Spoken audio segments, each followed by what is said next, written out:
سلام أملاخ مسكولاتكم يخون لما أنتي حدا فولي زخانة حسب حزالكم مسألة لخو كاب ماتيوس وانجيل معرف شو عته نتسع موتسع زبل أرستي بير لخو مالتيو إذا أرست ذهب كله عند مخنيات كا بزت قصصي ويكا بزت كفلنا مصحف قدس بزح سب تأثيره سلازري مالتيو إذا كفلنا مصحف قدس بزح جزء بجيجا خطرقم كله ويكا بجيجا خسبخ كله خا دقاقي مثلا دسمعه أوشتي إذا حساب الزين نخكف لكم من البات كأبو زحات سوات إذا كفل صحف أنت دقا بقى ددنا قراكم كوين انتهي بالكم زلو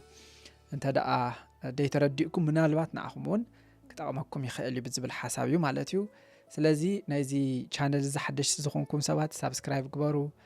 توم دسي لكم تبارخوا زلهم دوما شير قبارو حتى رئيتهم زلكم كلاتكم كأ أبتو كومنت سيكشن حتى خمن رئيتهم من كتعمد أدخلوا يخم مالتيو نسخاتكم نزال العالم بروخاتيكم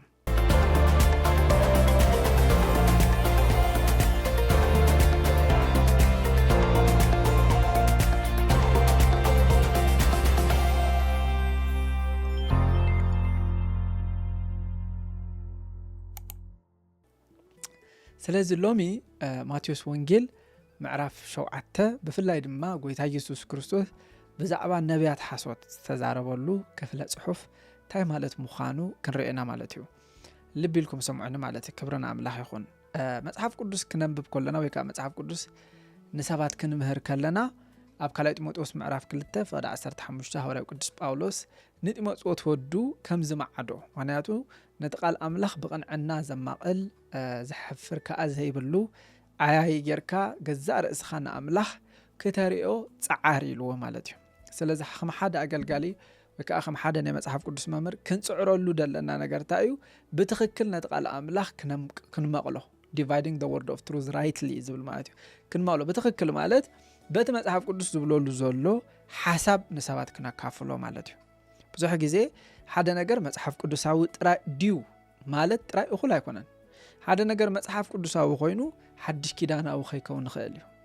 حجنا من بولي كيدان كنا تصنع خلا ناسي مصحف قدساوي يو نن نحنا خمي جرنا أنا أبلاي نقبره أو حدش كيدان تلنا بني حدش كيدان برهاني نا أبلاي نقبره بر كم زلوا أمسينا عين سب كونينا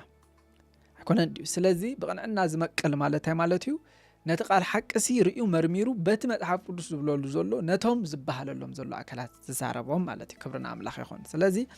ماتيوس وانجيل معرف شوعته قويتنا المدحنا يسوس كريستوس بزعبا حسوت نبيات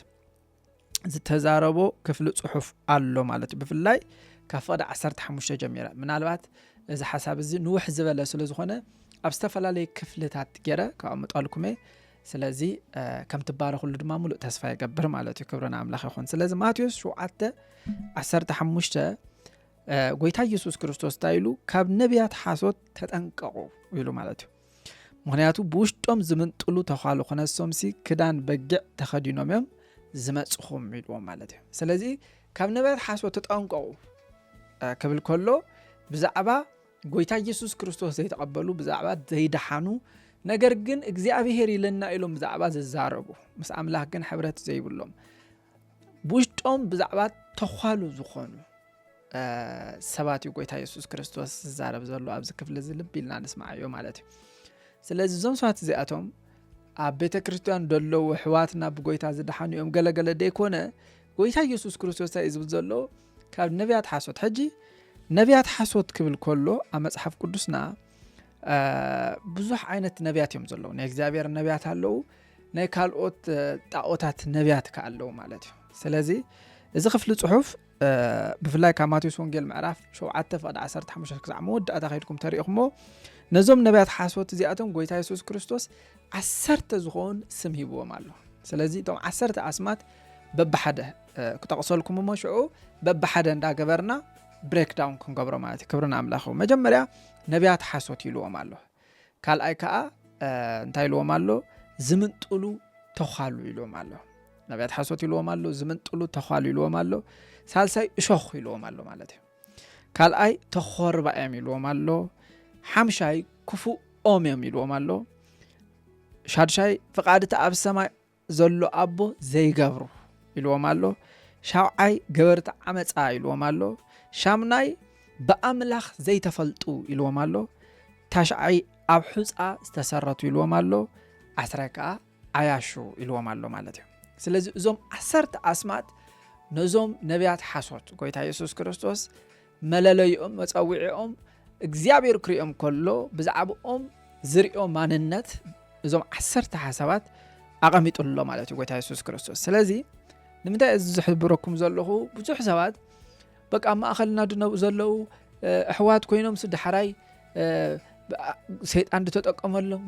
ገለኢሎም ነዚ ክፍሊ ክፈትሕዎ ሕርግዲም ክብሉ ከለው ስለ ዝርአ ማለት እዩ ጎይታ ኢየሱስ ክርስቶስ ዝብለና ዘሎ ሓሳብ ኢና ሒዝና ክንከይድ ዘለና ማለት እዩ ስለዚ ኣብቲ ናይ ሂብሪው ባይብል ዘ ወልፍ ወይ ከዓ ተኹላ ናይ ዓመፃ ናይ ስሳዐ ናይ ጥፍኣት ናይ ሓደገኛ ኻ እንስሳ ምልክት እዩ ማለት እዩ ስለዚ ተኹላ ይኽብለካ ከሎ ፕሬዲተር እዩ ማለት እዩ ኣባጊዕ ድምንጥል ሓደገኛ ሱሱዕ ዝኾነ እንስሳ እዩ ማለት እዩ ስለዚ ጎይታ ኢየሱስ ክርስቶስ ምኽንያት ኣለዎ ነዞም ኩሎም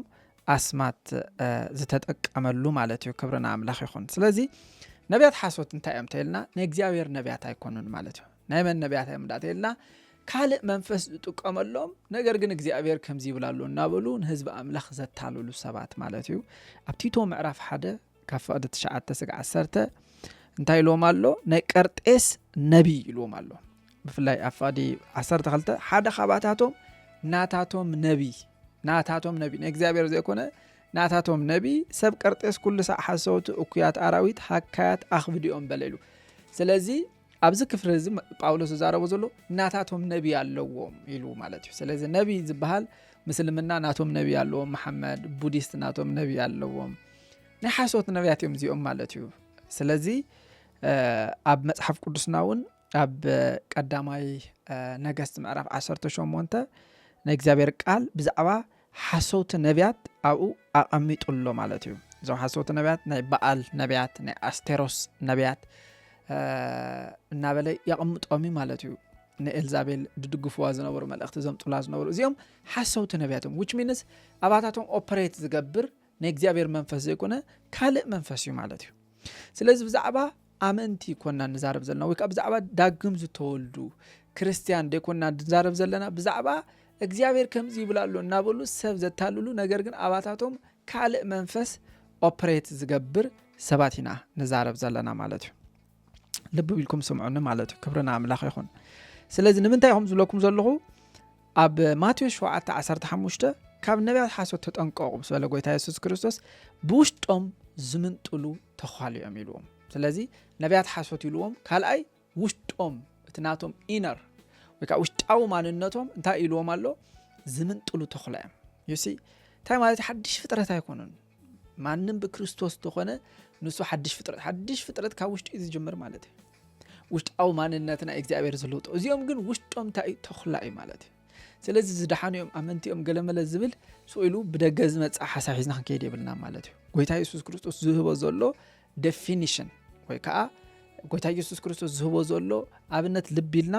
ክንሰምዖ ይግባአና ማለት እዩ ስለዚ ተኸዲኖሞ ዘለው ኢዳኣ ናይ በጊዕ ዝመስል ወይ ከዓ ማስኬራ እዮም ዳ ተኸዲኖም በር ውሽጦም እንታይ ኢልዎም ተኽላ ኢልዎም ኣማን ኸንታይ እትልኩምኒ ኣማን ኸ ውሽጡ በጊዕ ማለት እዩ ኣማን ሓደ ሰብ ኣማን ክበሃል ተኾይኑ ብውሽጡ በጊዕ ክኸውን ኣለዎ እቲ ውሽጣዊ ማንነቱ ዳግም ዝተወልደ ክኸውን ኣለዎ ብመንፈስ ቅዱስ ዝተለወጠ ክኸውን ኣለዎ ብደም ኢየሱስ ዝተሓጽበ ክኸውን ኣለዎ ዘር ኣምላኽ ኣብ ውሽጡ ዘለዎ ክኸውን ኣለዎ መንፈስ ኣምላኽ ምስ መንፈሱ ኮይኑ ውሉድ ኣምላኽ ምዃኑ ዝምስክር ክኸውን ኣለዎ ማለት እዩ ስለዚ እዚኦም ግን ውሽጦም እንታይ ኢሎም ኣሎ ውሽጦም ተኽላ ኢሎም ኣሎ ማለት እዩ ኣብ ሮሜ ምዕራፍ 2 ፈቅዲ 29 ሐዋርያ ቅዱስ ጳውሎስ ታይሉ ኣሎ እቲ ብውሽጣ አይሁዳዊ ዝኾነ ግና ንሱ አይሁዳዊ ኢሉ ስለዚ እዚኦም ውሽጦም ተኽላ እዩ ኣማን ግን ብውሽጡ እንታይ አይሁዳዊ እዩ ማለት እዩ እታ ግዝረት ከአይሉ ልቢ ግዝረት ልብ በመንፈስ ያዳ እምበር ፊደል ኣይኮነትን እቲ ንደውን ካብ ኣምላኽ እምበር ካብ ሰብ ኣይኮነ ይሲ ሓደ ሰብ ውሉድ ኣምላኽ ኣማን ይሆን ብሎ ተኾይና መጀመርያ ብውሽጡ እንታይ ክኸውን ኣሎ አይሁዳዊ ብውሽጡ በጊዕ ክኸውን ኣሎ ብውሽጡ ዝደሓነ ክኸውን ኣሎ ራይት እዚኦም ግን ውሽጦም እንታይ ኢልዎም ማለት ተኽላ እዮም ኢልዎም ኣሎ ማለት ስለዚ ኣምፃ ኣቢልካ ኣብ ልዕሊ ህዝቢ ኣምላኽ ክትቕምጦ ይትኽእልኒ ኢኻ ማለት ወይ ከዓ ሓደ መዓልቲ በጊዕ ነይሮም ሲ ድሓር ናብ ተኹላ ዝተለወጡ ገለመለ ዝብል ስቴትመንት ክወሃቦም ከሎ ይሰምዐ ግን ኣይኮነን ማለት እዩ እዚኦም ተኹለኦም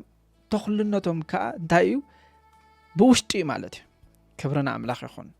ሮሜ ግን ዝነግረና ዘሎ ንሕና ብውሽጥና ኣይሁዳውያን ኢና ብውሽጥና ሓድሽ ፍጥረት ኢና ብውሽጥና ዝድሓና ኢና ብውሽጥና በጊዕና ቆላሴ ምዕራፍ 2 ከፍቅዲ 11-12 ዘሎ ሓሳብ ከዓ ንስኻትኩም ድማ ብግዝረት ክርስቶስ ነቲ ናይ ስጋ ሰብነት ቀንጢጥኩም ናይቲ ውሽጣዊ ኣዳምነት ታጌርኩም ቀንጢጥኩም ኢኹም ይብለና ብኢድ ብዘይኮነ ግዝረት ብኡኡ ማለት ብመንፈስ ቅዱስ እንታይ ገበርኩም ይብለና ተገዘርኩም ስለዚ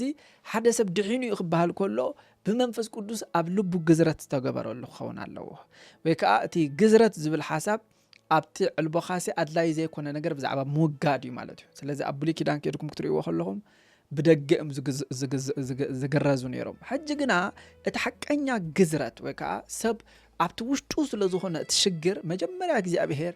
ንሰብ ከድሕኖ ከሎ ኣብቲ ውሽጣዊ ማንነቱ ዲል ይገብሮ እዩ ማለት እዩ ክብርና ኣምላኽ ይኹን ስለዚ ኣብቲ ውሽጣዊ ማንነቱ ዝነበረ ኣዳማዊ ማንነት ብኢድ ብዘይኮነት ግዝረት ብኡኡ እንታይ ገበርኩም ብለና ተገዘርኩም እዚኦም መሓሰውቲ ነቢያት ግን ግዝረት ልቢ ብመንፈስ ኣይተገብረሎምን ገና ተኹላዮም ዘለዉ ብውሽጡ ማለት እዩ ልቢ በሉኒ ስለዚ